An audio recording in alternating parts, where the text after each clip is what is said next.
What's up? Welcome back. I got big news. Look who's back. Look who's back. So far so good.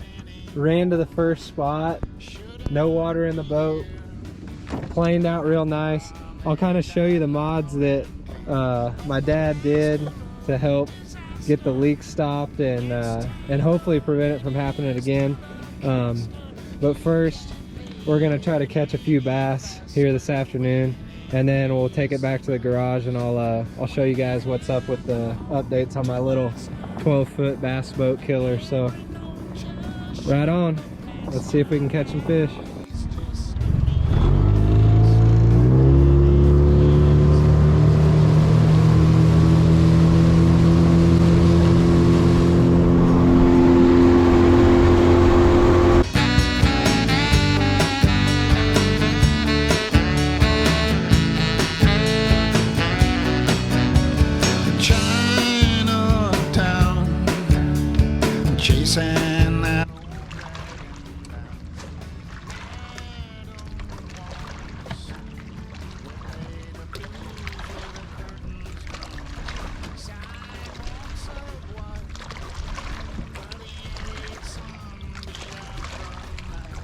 Looky there, guys. Got me one. Looky there. Gonna have to work on my rod management in this boat now. That or I just got too damn many. I mean, that's really probably the issue, but you got a little bluegill or something thin down in this gullet.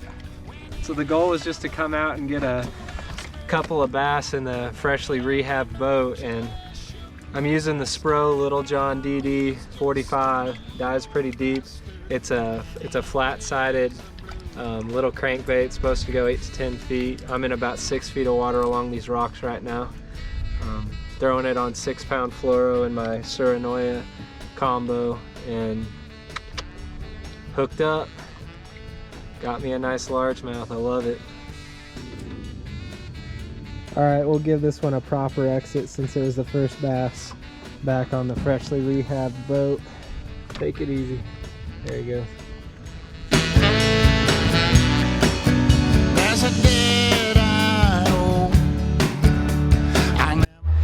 All right, y'all, so we're back off the water. I've had this thing out for 2 trips now, and she is completely leak free.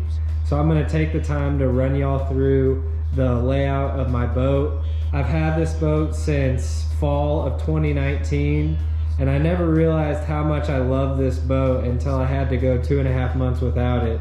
You know, over time, the heavy decking that my dad had made to put in the front, I think had just beat the rivets to death on the bottom, and the seams were leaking. It was just taking on tons of water to where I was having to run the bilge pump in between every single spot. So to try to save it, just put it in the garage with him for a couple months. I helped him rebuck some of the rivets, sealed some of the leaking spots with some silicone, and put some new epoxy on the outside and on the inside, and that seems to have it running like a dream again. She's leaner, she's faster. I'm really happy now that it's out of rehab and it's running good for me again. So let's start from the back. Also got this in 2019, this 15-horse Yamaha. It did not come on the boat. It came with some old 2-stroke like 6-horse motor. Replaced that. This 15-horse Yamaha has been rock solid for me, man. Pushes this thing now with the lighter decking in there, pushes this thing about 25 miles an hour, so it's been awesome. Had to reinforce the transom because of it, but now that it's reinforced, works really well. It's reinforced from the cross member there, and it's reinforced from the corners on either side with metal brackets. It's got the bilge pump there, my 6-gallon gas can, extra gas can there. My dad made this custom stainless steel transom saver that I run off the roller. And also something that you guys might think is completely insane. My dad literally welded and hand fabricated this entire stainless steel trailer, ran the tubing through the lights there. Used to have the wires running through the frame, but had some issues with fraying and the lights always going out, so put some in the tubing and ran it under the trailer. Now it's been rock solid. So literally all that stainless steel that you see there was all hand fabricated by my dad into this trailer. The only thing that's not handmade is the axle, which he bolted on there. Got LEDs on my trailer now. Put the stainless steel prop and stainless steel skeg saver. That skeg has seen way better days. Seeing in the places that I take it, I've hit a bunch of stumps, but still hanging in there. The boat in general is a 12-foot 1977 Lowe V Hull. Bought it on an estate sale in 2019 in Kansas for $300, and from that my dad has turned it into this, and you know, just with the inspiration and be like, you know, try to do this and this, and he was able to work miracles on it. It's been awesome. I pretty much got almost every rod that I own in the boat right now. Definitely need to start traveling a little bit lighter, but I mean, I can have them on there. It just kind of takes up some of the room for the dog and for me when we're running. But got these little bungees to help hold it in place over transit, and I got that connected to my little utility tray there. I got a lure knocker in my utility tray. That y'all are probably wondering why I got a dog leash hanging right there, but it's multi-purpose there. I can put that lure knocker on the dog leash and toss it down and unsnag my crankbaits when I want to. That also doubles as an old school spot lock. Got my 15-pound anchor there in the back, and it also works to keep me tied to the dock. So when I launch the boat, put the boat on the dock, I just use that dog leash to wrap around a piling, and then take the trailer up, come back down, take it off, we're good to go. So inside's got the new epoxy and the paint on it. Got everything that I need to be legal on the boat. Fire extinguisher. I have my running light port right here that's all wired up, and it works. Now let's get up to the decking, because that's kind of where some stuff has changed dramatically. The decking used to come all the way over and then come all the way to like this rib. And underneath of it had a whole bunch of custom metal storage trays, and the framing was all metal, and it was great. This thing was way more stable than you would think for a 12-foot boat with all that decking in the front. Like, I could rock side to side up front, and it was rock solid. But inevitably, I think it just, the too much weight in the front and just beat the death out of it. So now it's way leaned down. That's the bottom of the hull right there, and it's wood now with the framing, just some 2x4s that my dad was able to make a frame there and just drop it in. Still has the custom fabricated recessed trolling motor pedal tray that he made that fits in there.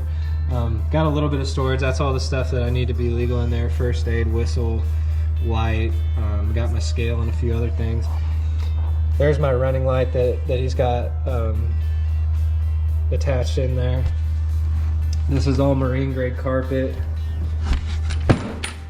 And I got my Minn Kota 45-pound thrust edge trolling motor on there. That came off one of my little brother's old boats back in Kansas.